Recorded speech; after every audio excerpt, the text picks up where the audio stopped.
Olá pessoal, estamos aqui começando mais uma semana com a nossa lição da Escola Sabatina. A Palavra de Deus tem uma mensagem muito boa para você durante essa semana, tá? E já adiantando aqui na nossa prévia, essa semana a lição vai falar um pouquinho assim, olha, a reforma é possível porque pessoas passaram por esse mesmo processo. A lição dessa semana vai nos apresentar exemplos bíblicos de pessoas que passaram por esse processo. Mas a gente tem que frisar também o verso para memorizar, que é um dos versos mais interessantes que existe na Bíblia, e que fala assim que nós mesmos temos o poder de afugentar o inimigo de nós, de perto de nós. Ele diz assim, antes ele dá maior graça. Pelo que diz, Deus resiste aos soberbos, mas dá graça aos humildes. Sujeitai-vos, portanto, a Deus, mas resisti ao diabo, e ele fugirá de vós. Uma certeza maravilhosa o verso para memorizar vai nos dar.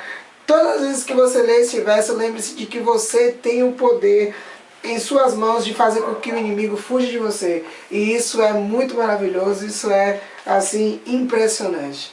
E aí, Carlos, o que é que esse domingo... Começando nesse domingo, tem por título... 1º de setembro, hein? 1º de setembro. Último mês, né, desse trimestre. O título é O Querer e o Realizar. Quantos cultos você já assistiu? A quantos cultos você já foi? Quantos sermões você já teve a oportunidade de assistir? Uma pessoa que frequenta os 3 cultos da semana, ela costuma assistir mais ou menos 150 sermões em um ano. Imagine quantos sermões você já assistiu em sua vida. Ou seja, quantas vezes você teve a oportunidade de ouvir a palavra de Deus de uma forma bem detalhada através de um pregador. Agora, quantos desses sermões fizeram com que você chorasse, com que você derramasse uma lágrima, com que você realmente se emocionasse? Interessante refletir sobre isso, né?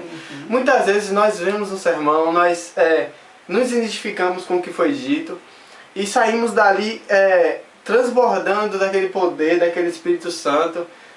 Nós nos sentimos em chama espiritualmente.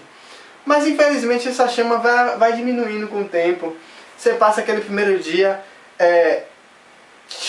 com aquela chama ardente. Aí na primeira semana vai passando, na segunda, e de repente você está com aquela mesma vida de antes. Por que será que isso acontece? Talvez porque nós, ao passarmos por esse tipo de reavivamento, nós achamos que já é o suficiente e nos esquecemos que há necessidade de mudança e de reforma a partir dali. Ou seja, a reforma está relacionada aos atos. Os atos em relação à mudança se comparado à vida anterior. Então nada adianta aquele reavivamento se nós não decidirmos.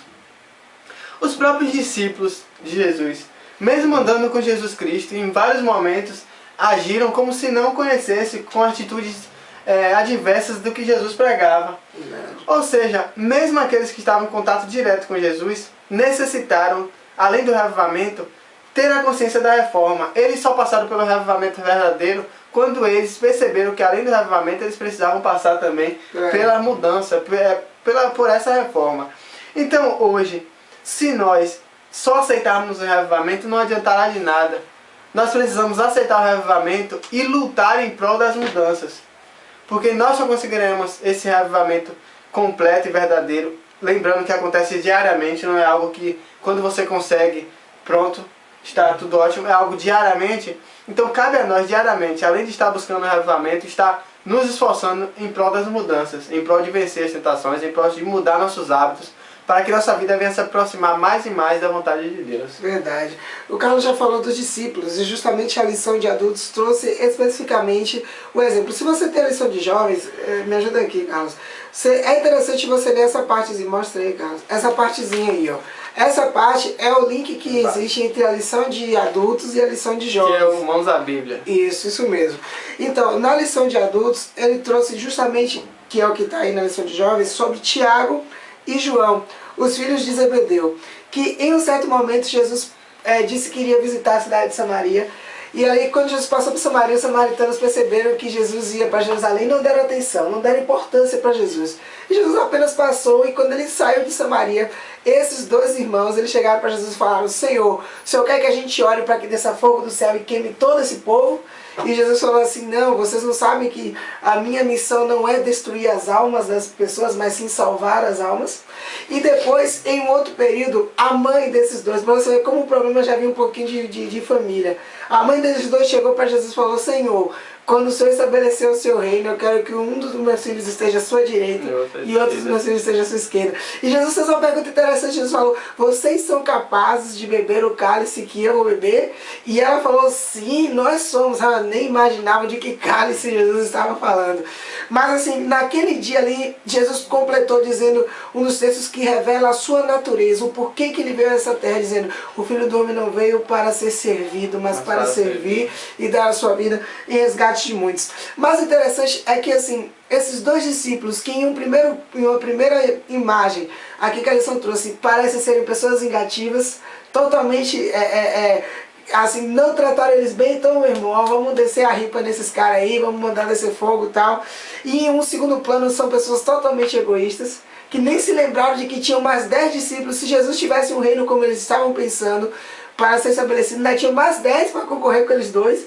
Mas ainda assim, ainda foi a mãe para ver se quebrantava o coração de Jesus para conseguir o objetivo deles, vingativos e egoístas. Mas o interessante é que depois que Tiago e João entenderam, como o Carlos falou muito bem, o propósito do amor de Jesus, porque só assim que a gente consegue ver qual é a visão mesmo da graça, qual é a visão do Evangelho e o que Jesus quer fazer em nossas vidas.